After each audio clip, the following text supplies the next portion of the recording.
ಅರ್ಬೈಲ್ ಘಾಟ್ನಲ್ಲಿ tempo traveller ಪಲ್ಟಿ, medical ವಿದ್ಯಾರ್ಥಿಗಳಿಗೆ ಗಾಯ.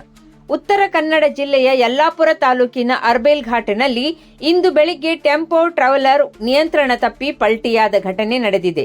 ಚೆನ್ನೈನಿಂದ ಗೋಕರ್ಣಕ್ಕೆ ಪ್ರವಾಸಕ್ಕೆ ಹೊರಟಿದ್ದ ಮೆಡಿಕಲ್ ಕಾಲೇಜಿನ ವಿದ್ಯಾರ್ಥಿಗಳು ಪ್ರಯಾಣಿಸುತ್ತಿದ್ದ ಟೆಂಪೋ ಟ್ರಾವೆಲರ್ ಘಾಟ್ ರಸ್ತೆಯ ತಿರುವಿನಲ್ಲಿ ಚಾಲಕನ ನಿಯಂತ್ರಣ ತಪ್ಪಿದ ಪರಿಣಾಮ ರಸ್ತೆ ಪಕ್ಕಕ್ಕೆ ಉರುಳಿದೆ ಎಂದು ತಿಳಿದು ಬಂದಿದೆ.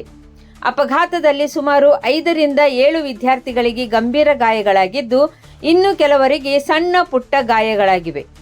ಘಟನೆ ನಡೆದ ತಕ್ಷಣ ಸ್ಥಳೀಯರು ಧಾವಿಸಿ ಗಾಯಾಳುಗಳಿಗೆ ಪ್ರಾಥಮಿಕ ನೆರವು ನೀಡಿದ್ದು, ಆಂಬ್ಯುಲೆನ್ಸ್ ಮೂಲಕ ಎಲ್ಲರನ್ನೂ ಯಲ್ಲಾಪುರ ಸರ್ಕಾರಿ ಆಸ್ಪತ್ರೆಗೆ ದಾಖಲಿಸಲಾಗಿದೆ. ಅಪಘಾತದ ಮಾಹಿತಿ ದೊರಕುತ್ತಿದ್ದಂತೆ ಯಲ್ಲಾಪುರ ಪೊಲೀಸರು ಸ್ಥಳಕ್ಕೆ ಭೇಟಿ ನೀಡಿ ಪರಿಶೀಲನೆ ನಡೆಸಿದ್ದು, ಅಪಘಾತದ ನಿಖರ ಕಾರಣಗಳ ಕುರಿತು ತನಿಖೆ ಮುಂದುವರೆದಿದೆ. ಒಂದು 6-7 ಜನ ಹೋಗಾರೆ, 6-7 ಜನ ಹಾಸ್ಪಿಟ್ಲಿಗೆ ಹೋಗಾರೆ. ಮೇಜರ್ ಆಗಿದೆಯಾ? ಮೇಜರ್ ಏನಿಲ್ಲ, ಕಾರಲ್ಲಿ ಹೋಗಾರೆ 6-7 ಜನ. ಏನು ಇದಾಗಿಲ್ಲಲ್ಲ?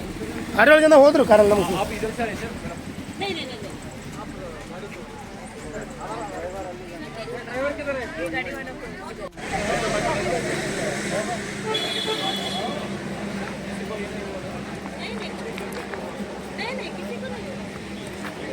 ಒಂದು 6-7 ಜನ ಹೋಗಾರೆ, 6-7 ಜನ ಹಾಸ್ಪಿಟ್ಲಿಗೆ ಹೋಗಾರೆ. ಮೇಜರ್ ಆಗಿದೆಯಾ? ಮೇಜರ್ ಏನಿಲ್ಲ, ಕಾರಲ್ಲಿ ಹೋಗಾರೆ 6-7 ಜನ. ಏನು ಇದಾಗಿಲ್ಲಲ್ಲ?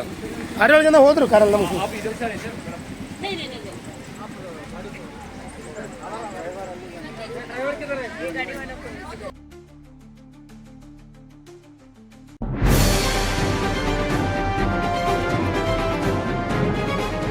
ಇದು ಖಾಲಿ ಡಿಜಿಟಲ್ ವಾಹಿನಿ, ಸತ್ಯ ಮತ್ತು ಸ್ಪಷ್ಟ ಸುದ್ದಿ.